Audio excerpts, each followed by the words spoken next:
Hi friends, Aju ആണ്. എല്ലാവരും സുഖമായിട്ടിരിക്കുന്നു എന്ന് വിശ്വസിക്കുന്നു.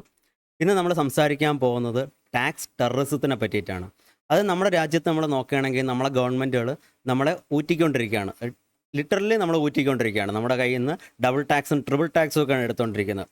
എന്താണ് ടാക്സ് ടെററിസം? എങ്ങനെയാണ് നമ്മളെ കയ്യിൽ നിന്ന് ഇത്ര കണ്ട് വലിയ പൈസ അവർ ഊറ്റിക്കൊണ്ടിരിക്കുന്നത്, അല്ലെങ്കിൽ നമ്മളെ കയ്യിൽ നിന്ന് പിടിച്ചു വാങ്ങിച്ചുകൊണ്ടിരിക്കുന്നത്? ഈ ടാക്സ് കൊടുക്കുന്നതുകൊണ്ട് നമുക്ക് എന്തെങ്കിലും ഉപയോഗമുണ്ടോ? എങ്ങനെ നമുക്ക് ഈ ടാക്സിൽ നിന്ന് രക്ഷപ്പെടാൻ പറ്റും? ഇതുപോലുള്ള കാര്യങ്ങളൊക്കെയാണ് നമ്മൾ ഇന്ന് ഡിസ്കസ് ചെയ്യാൻ പോകുന്നത്. Anyway, welcome to the video. And എന്നും പറയുന്നത് പോലെ തന്നെ വീഡിയോ മാക്സിമം ലൈക്ക് ചെയ്യാൻ വേണ്ടിയിട്ട് ശ്രമിക്കുക. ഓക്കെ, നമുക്ക് ഓൾറെഡി അറിയാം നമ്മുടെ ഒരു വ്ളോഗ് കാര്യങ്ങളൊക്കെ ഉണ്ട്. അപ്പോൾ നിങ്ങളെല്ലാവരും തന്നെ ഇടയ്ക്കിടയ്ക്ക് ആ വ്ളോഗ് വിസിറ്റ് ചെയ്യാൻ വേണ്ടിയിട്ട് ഓർമ്മിപ്പിക്കുന്നു. അതേ കണക്കിന് നിങ്ങളെല്ലാവരും നിങ്ങളെ ഇമെയിൽ ഐ ഡി ഉപയോഗിച്ചുകൊണ്ട് ഇതിലൊന്ന് ജോയിൻ ചെയ്തേക്കും കൂടെ ഓർമ്മിപ്പിക്കുന്നു. കാരണം നമ്മൾ എന്തെങ്കിലും സ്റ്റോക്ക് റിലേറ്റഡ് ആയിട്ടോ മാർക്കറ്റ് റിലേറ്റഡ് ആയിട്ടോ അപ്ഡേറ്റുകളൊക്കെ ഉണ്ടെങ്കിൽ എല്ലാം തന്നെ നമ്മളെ വ്ളോഗിൽ ഇവിടെ അപ്ഡേറ്റ് ചെയ്യുന്നതായിരിക്കും. മാത്രമല്ല, എന്തെങ്കിലും വളരെ ഇമ്പോർട്ടൻ്റ് ആയിട്ടുള്ള ന്യൂസ് കാര്യങ്ങളൊക്കെ ഉണ്ടെങ്കിൽ എല്ലാം തന്നെ നിങ്ങൾക്ക് ഇമെയിൽ ഐ ഡി വഴിയിട്ട് ഡയറക്റ്റ് ആയിട്ട് മെസ്സേജ് വരാനുള്ള സെറ്റപ്പ് നമ്മൾ ഉടനെ തന്നെ ചെയ്യുന്നതായിരിക്കും.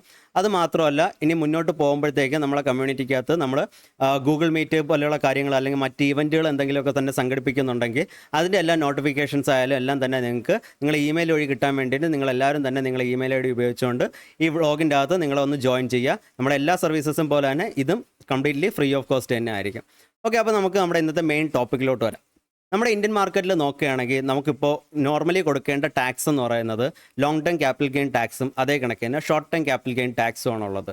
യഥാർത്ഥത്തിൽ പണ്ടത്തെ തൊട്ട് നമ്മൾ നോക്കുകയാണെങ്കിൽ നമുക്കിവിടെ long term capital gain tax ഇല്ലായിരുന്നു. അല്ലെങ്കിൽ ലോങ് ടേം ക്യാപിറ്റൽ ഗെയിൻ ടാക്സിന് പകരമായിട്ടാണ് നമ്മളിവിടെ STT എന്ന് പറയുന്ന ഒരു ടാക്സ് സിസ്റ്റം ലോഞ്ച് ചെയ്തത്. ഓക്കെ, ഈ STT ടാക്സ് എന്ന് പറയുന്നത് ലോകത്തിൽ തന്നെ വളരെ വിയേർഡായിട്ടുള്ള ഒരു ടാക്സ് സിസ്റ്റമാണ്. കാരണം ബാക്കി എല്ലായിടത്തും ബിസിനസ് ചെയ്യുന്ന ഒരാൾ അയാൾ പ്രോഫിറ്റബിൾ ആയാൽ മാത്രം ടാക്സ് കൊടുത്താൽ മതിയാവും. പക്ഷേ STTനെ സംബന്ധിച്ചിടത്തോളം അങ്ങനെയല്ല. നമ്മുടെ നഷ്ടത്തിലാണെങ്കിൽ പോലും നമ്മൾ വാങ്ങിക്കാൻ നേരത്തും വിൽക്കാൻ നേരത്തും നമ്മളതിൽ ഈ ഒരു STT കട്ടാവുകയാണ്. അപ്പോൾ അതുകൊണ്ട് തന്നെ നമ്മൾ നഷ്ടത്തിൽ വിറ്റാലും നമ്മളതിൽ നിന്നൊരു പർട്ടിക്കുലർ പെർസെൻറ്റേജ് STT ആയിട്ട് പോകുന്നുണ്ട്. അപ്പോൾ ഇത് നഷ്ടത്തിലുള്ളവർക്കും കൊടുക്കേണ്ടി വരുന്ന ലോകത്തിൽ തന്നെ വളരെ വിയേർഡായിട്ടുള്ള ഒരു ടാക്സാണ് ഈ STT എന്ന് പറയുന്നത്.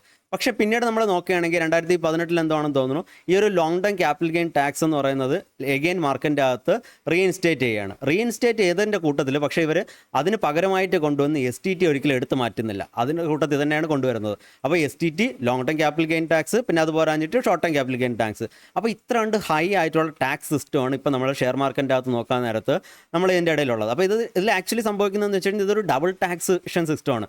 ഓൾറെഡി നമ്മൾ STT കൊടുത്ത സാധനത്തിനാണ് നമ്മൾ പിന്നെ ക്യാപിറ്റൽ ഗെയിൻ ടാക്സ് കൂടെ കൊടുക്കേണ്ടി വരുന്നത്. അപ്പോൾ ഈ ഒരു ഡബിൾ ടാക്സേഷൻ കാരണം നമുക്ക് എത്ര കണ്ട് ബുദ്ധിമുട്ടാണ് ഉണ്ടാകുന്നതെന്ന് ചോദിച്ചു കഴിഞ്ഞാൽ, ഇപ്പം നമ്മളിന്ന് കാണുന്ന മാർക്കറ്റിൻ്റെ അകത്തുള്ള പല ബിഗ്ഗീസും ലോങ് ടൈമിൽ അവർ വെൽത്ത് ക്രിയേറ്റ് ചെയ്തു എന്ന് പറയുന്നത് തന്നെ ഈ ഒരു ടാക്സ് ഇല്ലാതിരുന്ന കാലത്താണ്. അപ്പോൾ അവരെ സംബന്ധിച്ചിടത്തോളം അവർക്ക് ട്രേഡ് ചെയ്യുകയാണെങ്കിൽ 15% മേളിലൊക്കെ ഉള്ള ടാക്സുകൾ കൊടുക്കുകയും അതേസമയത്ത് ലോങ് ടൈമിൽ സ്റ്റോക്കുകൾ ഹോൾഡ് ചെയ്യുമ്പോഴത്തേക്കും അല്ലെങ്കിൽ ഒരു വർഷത്തിന് മേളിൽ ഹോൾഡ് ചെയ്ത് കഴിഞ്ഞ് കഴിഞ്ഞാൽ അവർക്ക് അതിനൊന്നും തന്നെ ടാക്സ് കൊടുക്കേണ്ടതില്ല എന്നുള്ളൊരു സെറ്റപ്പിലായിരുന്നു അവിടെ നിന്നത്. പക്ഷേ ഇപ്പോൾ നമ്മൾ നോക്കുകയാണെങ്കിൽ നമുക്ക് മാർക്കറ്റിൻ്റെ അകത്തുള്ള ആ ഒരു അഡ്വാൻറ്റേജ് തന്നെ മൊത്തത്തിൽ പോയിരിക്കുകയാണ്. നമുക്ക് മാർക്കറ്റിൻ്റെ അകത്ത് നമ്മൾ എന്ത് ട്രേഡ് ചെയ്താലും നമ്മൾക്ക് ഉടനെ തന്നെ ടാക്സ് കൊടുക്കേണ്ടി വരുന്നുണ്ട്. ചെറിയ രീതിയിലുള്ള വ്യത്യാസം മാത്രമേ ഉള്ളൂ. ഇനി അതല്ല, നമ്മളിപ്പോൾ ഒരു ജോലി കാര്യങ്ങളൊക്കെ വെച്ചിട്ടുള്ള രീതിയിൽ ചിന്തിക്കുകയാണ്. നമുക്കൊരു ഇൻകം ആണുള്ളതെങ്കിൽ നമുക്ക് നോർമലി പറയുന്നത് എങ്ങനെയാണ്, നമ്മൾ ഇൻകം മൊത്തം മേടിച്ചതിന് ശേഷം, അതായത് നമുക്കൊരു വർഷത്തിൽ നമ്മൾ ലാസ്റ്റ് നമ്മുടെ ഇൻകം മൊത്തം ആയതിനു ശേഷം അതിൻ്റെ കാൽക്കുലേഷൻ എടുത്തിട്ട് നമുക്ക് എത്രയാണോ ടാക്സ് കൊടുക്കേണ്ടത്, എത്രയാണോ നമ്മുടെ ടാക്സ് സ്ലാബിൻ്റെ അകത്ത് വരുന്നത്, അതിൻ്റെ അനുസരിച്ച് നമ്മൾ ടാക്സ് കൊടുക്കുക. പക്ഷേ ഇപ്പോൾ അങ്ങനെയാണോ സംഭവിക്കുന്നത്? അല്ല, ഇപ്പോൾ മാർക്കറ്റിൻ്റെ അകത്ത് സംഭവിക്കുന്നത്, അല്ലെങ്കിൽ ഇപ്പോൾ ലൈവായിട്ട് സംഭവിച്ചുകൊണ്ടിരിക്കുന്നത്, നമ്മുടെ സാലറിയിൽ നിന്ന് ആദ്യം ടാക്സ് കട്ട് ചെയ്യും. ആദ്യം ടാക്സ് കട്ട് ചെയ്തതിന് ശേഷമാണ് മിച്ചമുള്ള സംഭവമാണ് നമുക്ക് ഇത് നമ്മുടെ സാലറിക്കകത്തോട്ട് ക്രെഡിറ്റ് ആവുന്നത്, നമ്മുടെ ബാങ്ക് അക്കൗണ്ടിലോട്ട് ക്രെഡിറ്റ് ആവുന്നത്. ക്രെഡിറ്റ് ആയതിനു ശേഷം പിന്നീട് വർഷത്തിൻ്റെ അവസാനം നമ്മൾ എപ്പോഴാണോ ടാക്സ് ഫയൽ ചെയ്യുന്നത് ആ സമയത്ത് നമുക്ക് നോക്കിയിട്ട് നമ്മളതിന് കൂടുതൽ കട്ട് ചെയ്തിട്ടുണ്ടെങ്കിൽ നമ്മൾ അതിൻ്റെ റിട്ടേണിന് വേണ്ടി ഫയൽ ചെയ്യുക. നമ്മളതിന് കുറച്ച് കട്ട് ചെയ്തിട്ടുള്ളെങ്കിൽ നമ്മൾ ബാക്കി അങ്ങോട്ടൂടെ ബാക്കി ടാക്സ് കൊടുക്കുന്നതായിരിക്കും. അപ്പോൾ ഈ രീതിയിൽ ടാക്സ് കട്ട് ചെയ്യാൻ നേരത്ത് നിങ്ങളൊന്ന് ചിന്തിച്ച് നോക്കുക. നമ്മളതിന് കട്ട് ചെയ്യുന്ന പൈസ നമ്മളതിൽ തന്നെ ഉണ്ടായിരുന്നെങ്കിൽ നമുക്കത് എവിടെയെങ്കിലും ഇൻവെസ്റ്റ് ചെയ്യുകയോ അല്ലെങ്കിൽ നമുക്ക് അതിൻ്റെ അകത്ത് റിട്ടേൺസ് ജനറേറ്റ് ചെയ്യുകയോ ചെയ്യാനൊക്കെ ഉള്ള ഒരു ഓപ്പർച്യൂണിറ്റി ഉണ്ടായിരുന്നു. ആ ഓപ്പർച്യൂണിറ്റി ഇങ്ങനെ നമ്മളെ കയ്യിൽ നിന്ന് നശിച്ചു പോവുകയാണ്. അപ്പോൾ ഒരു ശമ്പളം വാങ്ങിക്കുന്ന ഒരു വ്യക്തിയെ സംബന്ധിച്ചിടത്തോളം അയാളുടെ നെറുകം തലയിൽ അടിക്കുന്ന ഒരു ആണിയായിട്ട് തന്നെ ഇത് കരുതണം.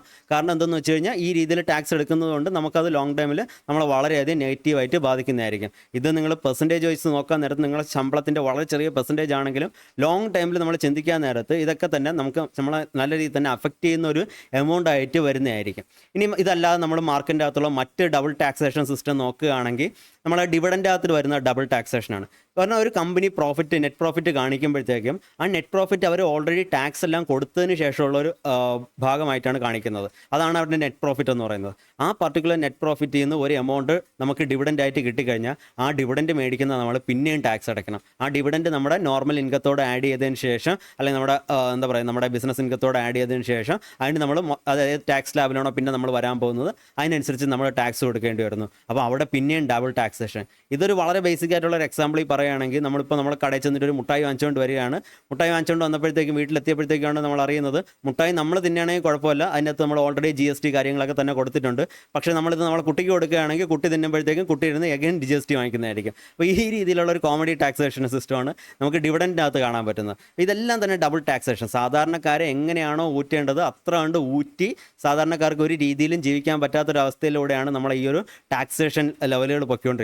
ഇത്ര കണ്ട് ടാക്സ് കൊടുത്തിട്ട് നമുക്ക് എന്തെങ്കിലും ഗുണമുണ്ടോ എന്ന് ചോദിക്കുകയാണെങ്കിൽ, നമുക്ക് നമ്മുടെ നാട്ടിലുള്ള റോഡ്, സ്കൂള്, അതല്ലെങ്കിൽ ഗവൺമെൻറ് ഹോസ്പിറ്റൽസ്, ഇതുപോലുള്ള കാര്യങ്ങളൊക്കെ അനലൈസ് ചെയ്യുമ്പോഴത്തേക്കും നമുക്ക് ഏകദേശം ഒരു ഐഡിയ കിട്ടുന്നതായിരിക്കും ഈ ടാക്സുകൾ കൊടുത്തിട്ട് എന്തെങ്കിലും ഗുണമുണ്ടോ ഇല്ലയോ എന്നുള്ള ചോദ്യത്തിനുള്ള ഉത്തരം. ഇനി നമ്മൾ ഫോറിനിലൊക്കെ പോകുമ്പോഴത്തേക്കും അവിടെ ഇതിനെക്കാട്ടിയും വലിയ ടാക്സുകൾ കാര്യങ്ങളൊക്കെ ഉള്ളതായിട്ട് നമുക്ക് കാണാൻ പറ്റുമെങ്കിൽ പോലും അവിടെ ആ ടാക്സുകൾ ആൾക്കാർ സന്തോഷത്തോടെയാണ് കൊടുക്കുന്നത്. കാരണം അതിനനുസരിച്ചിട്ടുള്ള ഫെസിലിറ്റീസ് കാര്യങ്ങളൊക്കെ അവിടെ പ്രൊവൈഡ് ചെയ്യുന്നുണ്ട്. കൃത്യമായിട്ടുള്ള പെൻഷൻ, അത് പോരാഞ്ഞിട്ട് ഒരു ആൾ വയസ്സായി കഴിഞ്ഞ് കഴിഞ്ഞാൽ അയാളെ പിന്നെ മക്കൾ കാര്യങ്ങളും നോക്കേണ്ട ആവശ്യം പോലും ഇല്ല. അവിടെ ഓൾഡ് ഏജ് കെയർ ഹോമുകൾ പോലെയുള്ള കാര്യങ്ങളൊക്കെ ഉണ്ട്. അതിൻ്റെ അകത്തൊക്കെ തന്നെ ആൾക്കാരെ അഡ്മിറ്റ് ചെയ്യാനും അവരവിടെ ടേക്ക് കെയർ ചെയ്യാനൊക്കെ എല്ലാ ഫെസിലിറ്റീസും ഉണ്ട്. അപ്പോൾ അത് ഫോറിൻ കൺട്രീസിലൊക്കെ നമ്മൾ ടാക്സ് കൊടുക്കുന്നുണ്ടെങ്കിലും അതിനനുസരിച്ചിട്ടുള്ള ഒരുപാട് ബെനിഫിറ്റുകൾ കാര്യങ്ങളൊക്കെ കിട്ടുന്നുണ്ട്. ഇനി നമ്മൾ ഇന്ത്യയിലുള്ള ടാക്സ് ബുദ്ധിമുട്ടാണെന്ന് എഴുതിയിട്ടൊക്കെ നമ്മൾ ഫോറിനിലോട്ടൊക്കെ നമ്മുടെ ക്യാപിറ്റൽ അലോക്കേറ്റ് ചെയ്യാൻ വേണ്ടിയിട്ട് നോക്കുകയാണെങ്കിൽ, നമ്മൾ ഫോറിൻ ഇൻവെസ്റ്റ്മെൻറ്റുകൾ കാര്യങ്ങളൊക്കെ നോക്കുകയാണെങ്കിൽ അവിടെ നമ്മുടെ ടാക്സേഷൻ വരുന്നത് ഹയർ ലെവലായിട്ടുള്ള 30% ഒക്കെയാണ് അവിടെ നമ്മുടെ ടാക്സ് ആയിട്ട് വരുന്നത്. അതായത് നമ്മളിപ്പോൾ ഇന്ത്യയിൽ ഇരുന്നുകൊണ്ട് US മാർക്കറ്റിലൊക്കെ ഇൻവെസ്റ്റ് ചെയ്യുകയാണെങ്കിൽ, ഇന്ത്യക്ക് പുറത്ത് ലിസ്റ്റ് ചെയ്തിട്ടുള്ള മാർക്കറ്റുകളിൽ നമ്മൾ അല്ലെങ്കിൽ സ്റ്റോക്കുകളിൽ നമ്മൾ ഇൻവെസ്റ്റ് ചെയ്യുകയാണെങ്കിൽ അതെല്ലാം തന്നെ അൺലിസ്റ്റഡ് ആയിട്ടുള്ള സ്റ്റോക്കുകളിൽ ട്രേഡ് ചെയ്യുന്നതിന് തുല്യമായിട്ട് കണക്കാക്കുകയും അതിന് 30% നമ്മൾ ഒറ്റയടിക്ക് ടാക്സ് കൊടുക്കേണ്ട ഒരു അവസ്ഥയിലോട്ടാണ് കൊണ്ടുവന്നിരിക്കുന്നത്. ക്രിപ്റ്റോയിൽ ട്രേഡ് ചെയ്യുകയാണെങ്കിലും സെയിം അവസ്ഥ തന്നെയാണ്. 30% അല്ലെങ്കിൽ അതിന് മേളിൽ എന്തോ കൊടുക്കേണ്ടി വരുമെന്നാണ് തോന്നുന്നത്. അപ്പോൾ ഇതേ കണക്ക് ഇതെല്ലാം തന്നെ അൺലിസ്റ്റഡ് കാറ്റഗറിയിലോട്ടാണ് നിൽക്കുന്നത്. ഇത് പണ്ടേ ഇങ്ങനെയാണെന്നാണ് എൻ്റെ ഒരു വിശ്വാസം. ഇത് ഈ ഇടയ്ക്ക് കൊണ്ടുവന്നൊരു നിയമമാണെന്ന് എനിക്ക് തോന്നുന്നില്ല. പക്ഷേ ഇവിടെ ഈ ഇടയ്ക്ക് കൊണ്ടുവന്നൊരു നിയമം എന്താണെന്ന് ചോദിച്ചു കഴിഞ്ഞാൽ, നമ്മളിപ്പോൾ നമുക്ക് 30% ടാക്സ് കൊടുക്കുന്നതിന് കുഴപ്പമില്ല, സമ്മതിച്ചു. പക്ഷേ നമ്മൾ ഇൻവെസ്റ്റ് ചെയ്യാൻ വേണ്ടിയിട്ട് ഫോറിനിലോട്ട് മണി ട്രാൻസ്ഫർ ചെയ്യുകയാണെങ്കിൽ അതിൻ്റെ 75% മാത്രമേ ഫോറിൻ കൺട്രീസിൽ എത്തത്തുള്ളൂ. ബാക്കി 25% ടാക്സ് കളക്ഷൻ ഓൺ സോഴ്സ് അല്ലെങ്കിൽ TCS എന്നുള്ള രീതിയിൽ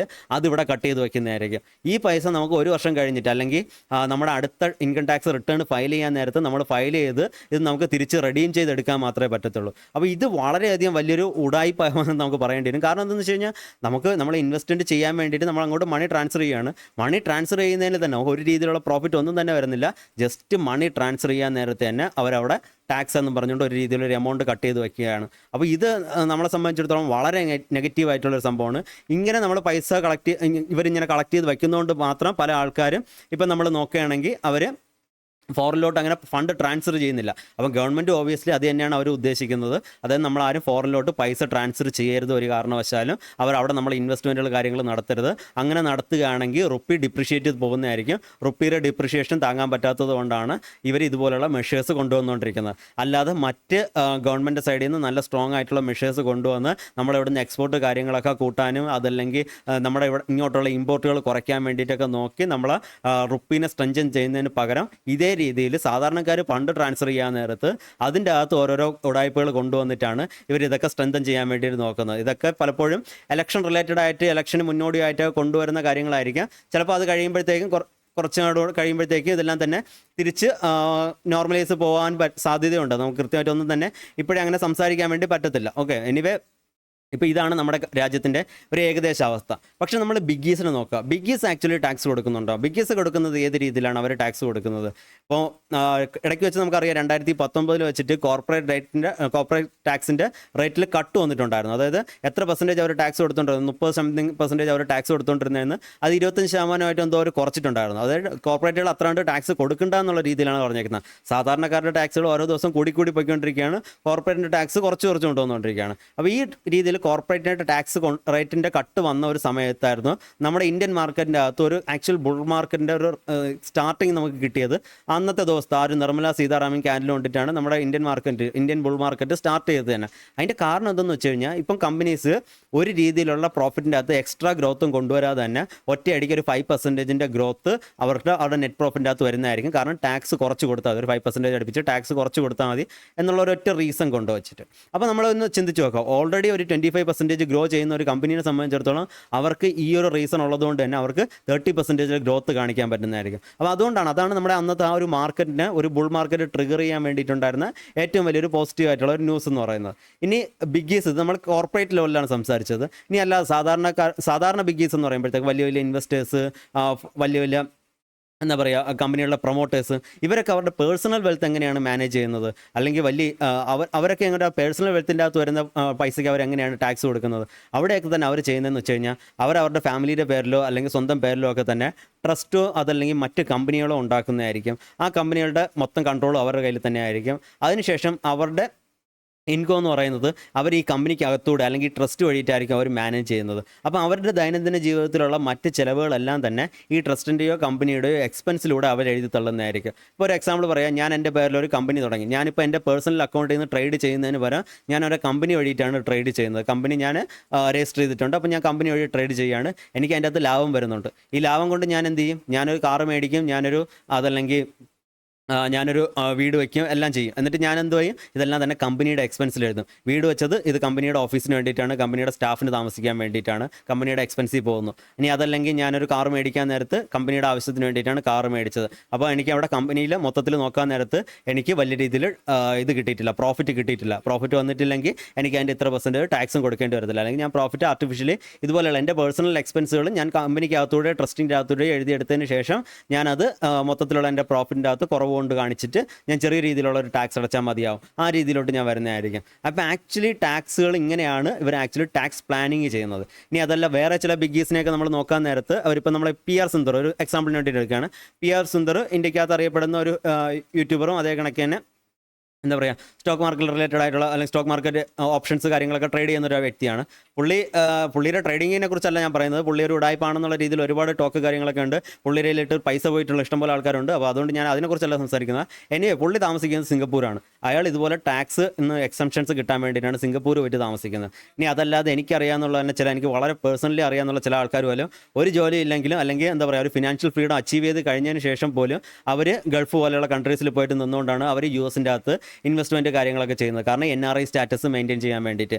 NRI സ്റ്റാറ്റസ് മെയിൻറ്റെയിൻ ചെയ്യുന്ന വഴിയിട്ട് അവർ എന്താ പറയുക, US-ൻ്റെ അകത്ത് നിന്ന് കിട്ടുന്ന പ്രോഫിറ്റുകൾക്ക്, അവിടെ നിന്ന് കിട്ടുന്ന ട്രേഡിംഗ് പ്രോഫിറ്റ് ആയാലും അതല്ലെങ്കിൽ ലോങ് ടൈമിൻ്റെ അകത്ത് കിട്ടുന്ന പ്രോഫിറ്റ് ആയാലും ഒന്നും തന്നെ അവർ അതിൻ്റെ അകത്ത് നിന്ന് ഒരു രീതിയിലുള്ള ടാക്സും കൊടുക്കേണ്ടതില്ല. അപ്പോൾ ഈ രീതിയിലൊക്കെ അവർ ടാക്സുകൾ പ്ലാൻ ചെയ്യുന്നുണ്ട്, അല്ലെങ്കിൽ ടാക്സുകൾ മാനേജ് ചെയ്യുന്നുണ്ട്. ഇനി നമ്മൾ കമ്പനീസിൻ്റെ നോക്കുകയാണെങ്കിലും അല്ലെങ്കിൽ പ്രൊമോട്ടേഴ്സിനെ നോക്കുകയാണ്, പല കമ്പനീസിൻ്റെ പ്രൊമോട്ടേഴ്സിനെ നോക്കുകയാണെങ്കിൽ അവരൊക്കെ ചെയ്യുന്നതെന്ന് വെച്ച് കഴിഞ്ഞാൽ അവർ ഏതെങ്കിലുമൊക്കെ കമ്പനികൾക്ക് അല്ലെങ്കിൽ വേറെ ഏതെങ്കിലും ചെറിയ ഷെൽ കമ്പനീസൊക്കെ ഉണ്ടായിരിക്കും. അവരുടെ പേരിലോ അതല്ലെങ്കിൽ അവരുടെ മറ്റാരുടെയെങ്കിലും പേരിലോ ഒക്കെ, അവരുടെ ബിനാമികളുടെ പേരിലോ ഒക്കെ ഷെൽ കമ്പനീസ് ക്രിയേറ്റ് ചെയ്തിട്ട് അതിൻ്റെ അകത്തൂടെ അവരുടെ സ്വന്തം കമ്പനിയിൽ ഇൻവെസ്റ്റ് ചെയ്യുന്നതായിരിക്കും. അതിൻ്റെ അകത്തൂടെ അവർ ട്രേഡ് ചെയ്യുന്നതായിരിക്കും, വിൽക്കുകയും വാങ്ങിക്കുകയൊക്കെ ചെയ്യുന്നതായിരിക്കും. അതുവഴിയിട്ട് അവർ ടാക്സ് കൊടുക്കേണ്ടി വരത്തില്ല. ഈ ഷെൽ കമ്പനീസ് മോറിഷ്യസ് പോലെയുള്ള ഏതെങ്കിലുമൊക്കെ ടാക്സ് ഇല്ലാത്ത അല്ലെങ്കിൽ ഇന്ത്യക്കകത്തോട്ട് വരുമ്പോഴത്തേക്കും അവരുടെ ടാക്സ് റേറ്റ് വെച്ചിട്ട് ഇന്ത്യക്ക് അവർ വലിയ രീതിയിൽ ടാക്സ് കൊടുക്കേണ്ടി വരാത്ത ഏതെങ്കിലും രാജ്യത്തായിരിക്കും ഈ കമ്പനീസൊക്കെ തന്നെ അവർ ഓപ്പറേറ്റ് ചെയ്യുന്നത്. അപ്പോൾ ഈ രീതിയിലൊക്കെ ആയിരിക്കും അവർ ടാക്സ് അവോയ്ഡ് ചെയ്യാൻ വേണ്ടിയിട്ട് മെഷേഴ്സ് എടുക്കുന്നത്. അപ്പം ആക്ച്വലി ഇതൊക്കെ തന്നെ നമ്മൾ സാധാരണക്കാരെ സംബന്ധിച്ചിടത്തോളം